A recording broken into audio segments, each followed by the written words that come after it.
Upper chord extensions are where we take a chord, but we add notes from beyond the octave on top of that chord. So for example, if this is a C, we could have C9, or we could have C11, or even C13.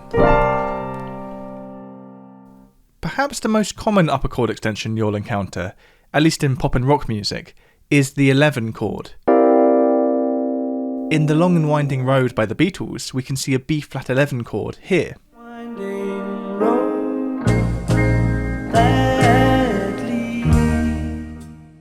In the song Easy by the Commodores, we can see an E-flat 11 here.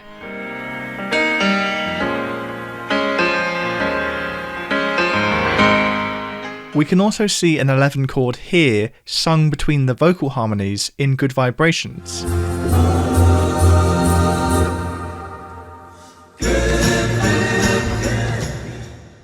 The 11 chord functions in all three of these examples as the fifth chord of the key, the dominant chord.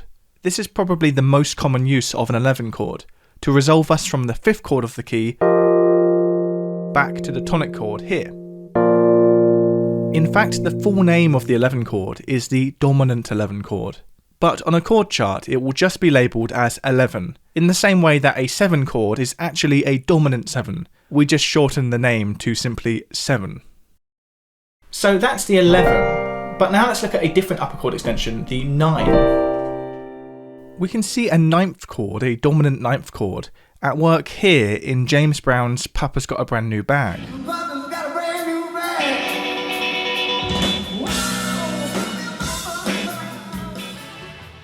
And in Let's Stay Together by Al Green, we can see a couple minor ninth chords. I'm so in love with you, but baby, let's stay together. So what's the difference between a 9 chord and a minor 9 chord? Well, literally just the third degree of the chord. C minor 9 and C9, for example, both have the exact same notes apart from the third degree. For the minor 9, we have a minor third, the E flat in this example. And for the regular dominant 9 chord, we have a major third, E natural. There's also a third type of 9 chord we could have, a major 9. The major 9 chord, C major 9 for example, has a major third like the regular C9 chord did, but unlike the C9 chord, the 7th degree is a major 7th. These are the three main varieties of upper chord extension that we can have. So whether we're talking about 9s, 11s or 13s, we can either have them in dominant form, minor form or major form. So that's the dominant 9 chord, the minor 9 chord, and the major 9 chord. But what about this chord? Just a C major chord with a 9 added on top. This chord is described as an add 9 chord because we're literally just taking a regular triad, C major for example, and then adding the 9th degree on top. C add 9 is actually a particularly common guitar chord because it's easily accessible as an open chord. For example, we can see this chord at work here in Wonderwall by Oasis.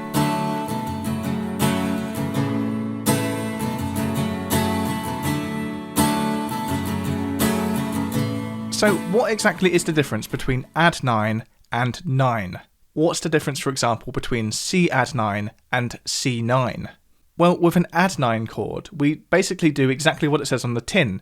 We take a normal C chord, and then we add the 9th degree on top.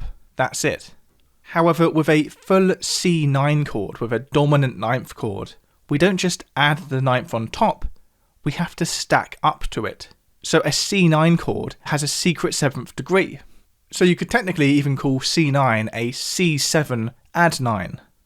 So how are you meant to know this from the chord name? Well, you don't really, you just have to learn the convention. Much like how we learn that a lowercase m refers to a minor chord, or that a 7 refers to a dominant 7 chord, with upper chord extensions like 9s, 11s and 13s, we just have to learn these rules about how you're meant to stack up to the note described, not just add it on top. For example, an E flat 11 chord isn't just an E flat chord with the 11th degree added on top. That would be an E flat add 11. To get a true E flat 11 chord, we have to stack up to that 11th degree. So that involves including the 7th and also the 9th, meaning that all of the notes are stacked by a third like this. And to take this even further, with a 13 chord, we have to stack the 7th, 9th and 11th all up to get to our 13th. Now, as you can hear, a fully stacked 13 chord like this is very dense. The sheer number of notes not only gives the chord a muddy quality, but it also makes the chord quite impractical to play. And this takes us to the second secret rule of upper chord extensions. If rule 1 of upper chord extensions is that you have to stack up to the note described, the second rule is that you don't actually have to play the 5th or the 3rd degrees. For example, that B flat 11 chord that we saw back at the beginning in The Long and Winding Road isn't a fully voiced B flat 11 chord. It doesn't include all 6 potential notes of a B flat 11 chord, because as I mentioned, that rarely actually happens in practice. If we look at the actual notes that Paul is playing here, he's not playing the 3rd or 5th degrees of this chord. In fact, he's effectively actually playing an A flat triad with a B flat note in the bass. By dropping the 3rd and the 5th from the 11 chord, it not only makes the chord much easier to play, but it thins out the texture, giving us a cleaner, clearer sound. And as I mentioned, it means that the right hand is effectively just playing an A flat major triad, and the left hand is playing a B flat note down below. Which means we could actually describe this B flat 11 chord as A flat over B flat, A flat / B flat. This can actually be a much easier way to conceptualize upper chord extensions. Rather than trying to have to work out what the 11th degree of a B flat chord is, you can think about it as an A flat chord with a B flat down below. Thinking about upper chord extensions like this, particularly the 11s and the 13s, makes them so much easier to process, so much easier to think about, and you'll often see them on chord charts written like this as slash chords. If we look at the verse of Rock With You by Michael Jackson, the chord progression is actually E flat minor 9, A flat 11, B flat 11. Girl, close your eyes, let that rhythm get it. But on the published sheet music, these 11 chords are notated as slash chords, G flat over A flat rather than A flat 11, and A flat over B flat rather than B flat 11. A similar example is Never Too Much by Luther Vandross, which opens with this move up and down adjacent 11 chords. So we effectively get this whole torrent of 11 chords. But on the sheet music, you'll see that they're notated as slash chords instead.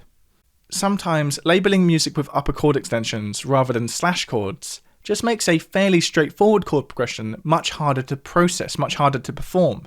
I think a lot of musicians would prefer to see this written down than this. Both are the exact same chord progression, but the way that we think about it, the way that we conceptualize it is different. As we were saying before, labelling upper chord extensions like 11s and 13s as slash chords can make them easier to play, easier to understand. It just removes unnecessary friction when you're reading them. For example, Sunday Morning by Maroon 5 is based around this repeating chord progression: D minor 9, G13 and C major 9. Still some cover share some skin. For a lot of performers, seeing that chord progression written down like that could be quite intimidating. However, this isn't really a difficult song. If we instead write these down as slash chords, the chord progression suddenly becomes a lot more accessible. The D minor 9 here is actually an F major 7 over the note D. So we can write it as F major 7 / D. The G13 chord is also an F major 7 chord, but this time over the note G. So for these first two chords, the right hand of the piano is actually not changing at all, just the left hand is changing from D to G, which is something that you might not initially clock if you were reading these chord symbols as D minor 9 and G13. So we've now talked about the main types of chord extensions, the 9s, the 11s, the 13s. But what if we made alterations to these? What if we made some other notes sharp or flat? For example, if we had C flat 9, or perhaps even C sharp 11. One of the most well-known altered upper chord extensions is the 7 sharp 9 chord, often referred to as the Hendrix chord. As the name suggests, Hendrix was quite a fan of this chord. For example, we can see it here in Purple Haze.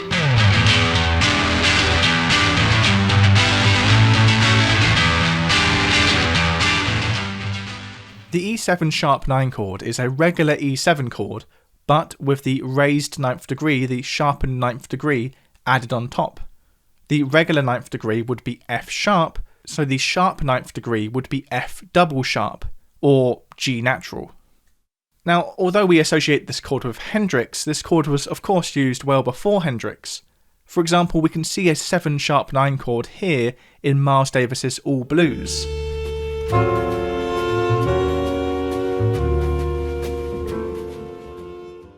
And in fact, the use of this chord here in All Blues was what inspired Pink Floyd's Rick Wright to include the same chord in Floyd's classic track Breathe.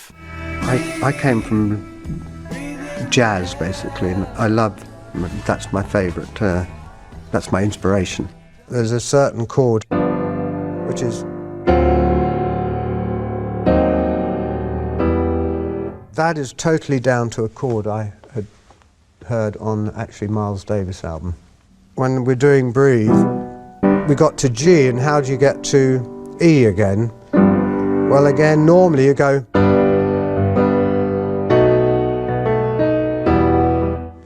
But I remember this chord, and I remember working it out at home, listening to the record, and I just thought...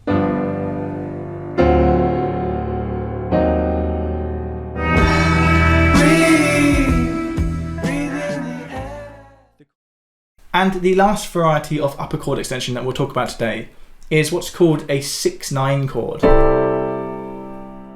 As the name would suggest, this is a chord that includes both the 6th degree of the scale and the 9th degree. For example, we can see a D6-9 chord here in the song Horse with No Name by America. On the first part of the journey.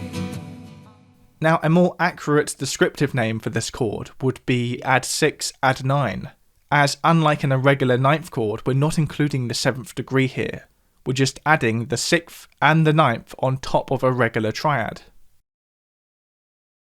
And the last thing I'd like to talk about is how when people actually write songs with these upper chord extensions, write songs that include 9ths, 11ths and 13ths, the songwriter may or may not actually consciously be thinking about the chord in those terms. For example, I doubt that Paul McCartney thought of this chord here as a B-flat 11 chord.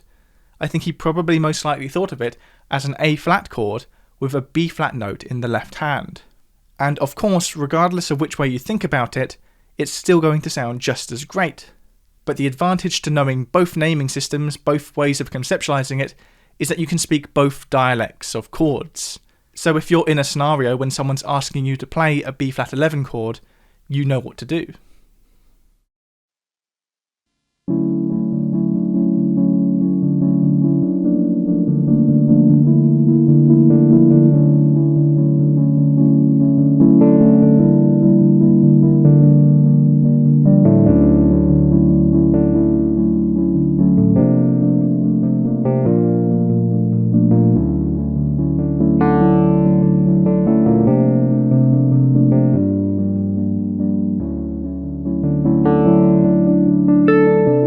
A big thank you, as always, goes to everybody who supports me on Patreon, including an extra special thanks going to these wonderful people.